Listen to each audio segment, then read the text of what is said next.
Hey, what's going on, guys? So next week is finally upon us. We are going to be getting our new next-gen consoles. I personally can't wait. Like I said in an earlier video, I have the Xbox Series X coming my way. But, a lot of stuff has been coming out this week with all the previews and all the reviews going out.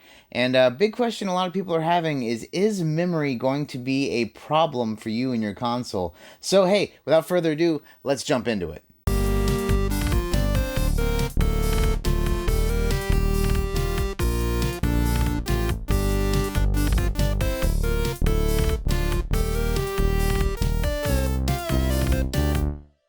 So the first thing we need to talk about is the PlayStation 5. The PlayStation 5, of course, is going to be coming out with their 1TB model, and everyone is expecting it to, basically run as close to 1TB as possible. Now, of course, there's going to be some memory taken up for, some of the solid-state shenanigans in the background and the operating system and what have you. But, it's really come apparent now that some people are getting their consoles early and are plugging them in and leaking images because the embargo isn't quite up yet. But a lot of people are really nervous, and maybe you should be too. It seems that the PS5 actually only has 664 gigabytes of active memory. We're talking these next-gen games are very, very large, and we're going to touch on that a little bit later. But I mean, 660 plus is not much, especially when you have the whole terabyte, to work with. It's really freaking a lot of people out. Now, one thing to take into consideration is certain games in the future will have things where you can turn certain things on and off, but it looks like on the whole you may be jumping into a situation where you're basically going to need to choose which games you want to have installed on your console. Of course, just like the Series X and S, the PlayStation will have a whole slew of compatible hard drives to use, and a lot of these will have the solid state speeds that it's boasting. We do not have that list yet, but the 660 gigabyte news is really disheartening for a lot of people. But what do you guys think? You guys who are buying PlayStations, is that kind of a blow to you, or is it not something you're really too worried about? But it's not just PlayStation who's in hot water. Xbox is not looking too good on this front either.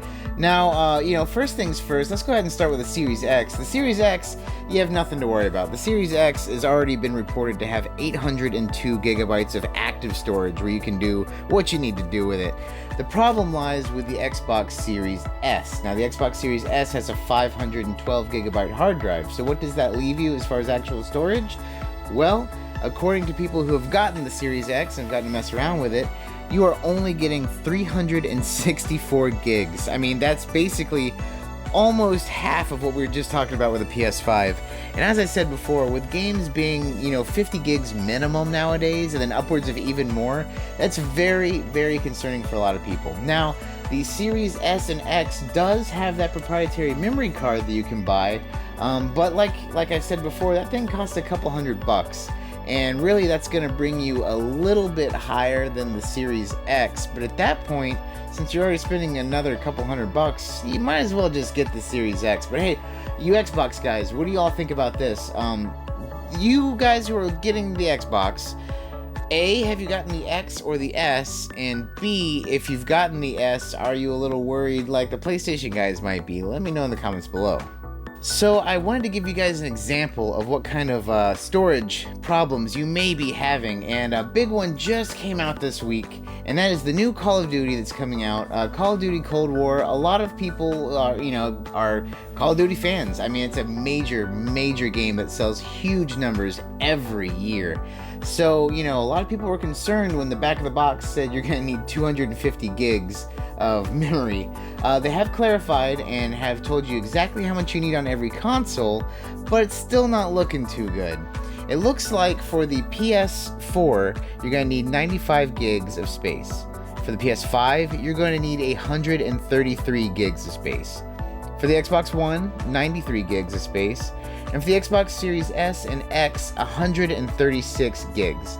Now, that is the entire game, all the parts. They've already stated that you will be able to piecemeal what you want to download, i.e. if you just want the multiplayer, download just the multiplayer, or if you want just the campaign, or the zombies mode. I mean, basically those are the big 3 parts. So you can have which part you want downloaded and not have to have the whole thing.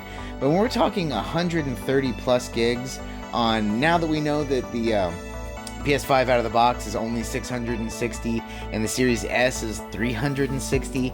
I mean, that is a third or half of your total memory, and that's what I'm getting at with this.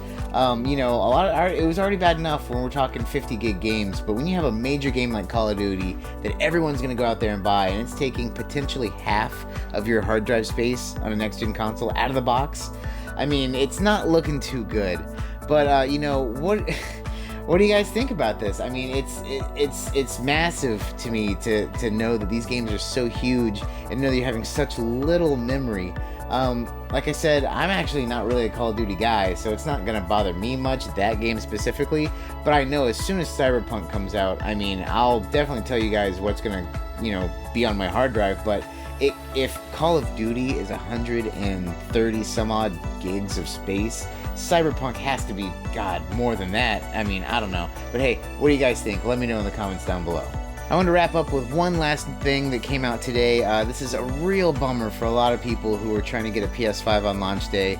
And that is, Sony has come out and stated that they will not have any consoles, extra consoles, at launch in the stores. Basically, if you did pre-order for store pickup, yes, come in.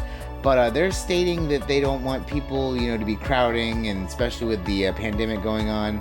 But either way, you know, who knows if that's the real reason or if they just don't have enough. But at the end of the day of PlayStation will not be available if you did not pre-order one that is from Sony.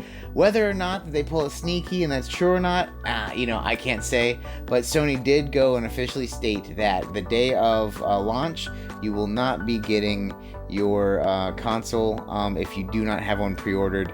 So you know, I feel bad for anyone who's trying to get one. To be honest, I was thinking about maybe going out and trying to get one myself because I did not secure a pre-order.